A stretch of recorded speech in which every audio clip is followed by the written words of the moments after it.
So I'm going to give you an update on the latest numbers tonight. So if you flip to the next page.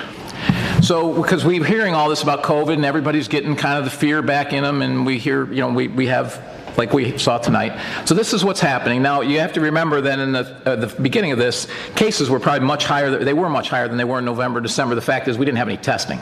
So we didn't really know how many cases there were early on. Okay? So you can see there's another wave that we're currently having. So not unexpected, as we've talked about before. A lot of curves like this in nature. My favorite is the bouncing ball. You throw a ball and it bounces, and then the next one's lower, and the next one's lower, and the next one's lower. You see this with a lot of things in science, and so not unusual. Flip to the next slide. We've also been told this is about children. So we heard that again tonight. So this is, on the left, is Cook County cases by age since the beginning. So you see how many kids had it in, since the beginning, and almost as many as every other, as the next 4 age groups, if you see that. And then far more than the last couple of age groups, far more, and that's largely because there's so many more less than 20-year-olds. There's so many more 20 to 29-year-olds than there are 70 to 79 and over 80 in the population. So now look, since June 24th, look at those numbers. And to me, the current data, which we've heard, it's all about kids. Kids are driving this, kids are driving this, kids are driving this, kids are driving this. We hear this over and over and over and over and over again. So we fear our kids.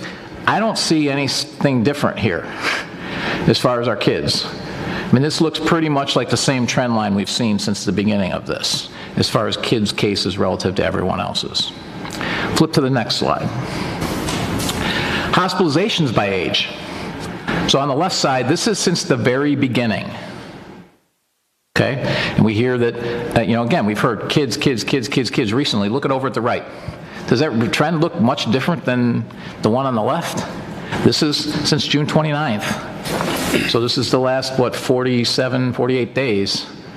This is what we're seeing. It looks to me like the same trend lines we've always seen from COVID.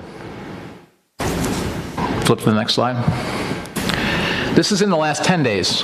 You'll notice all the hospitals. If you've heard the press, you've heard the governor, they haven't shown any of these statistics. They've said it's kids. I'm looking at this. I'm looking at the hospitalizations, and it doesn't appear to me that it's less than 20-year-olds that are driving this issue. It's certainly not when we're looking at how kids have died over in the past. I mean, it's horrible, but the reality is the last flu season killed more. H1N1 killed between triple to 5 times as many, and suicides are 10 times as much in a 1-year period as they are in these 18 months. We've gone through these before, but we've just kept hearing kids.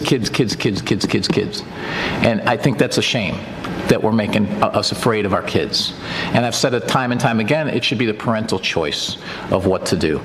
Parents' choice. Just if everyone else has a choice, why do parents not have a choice with regards to them?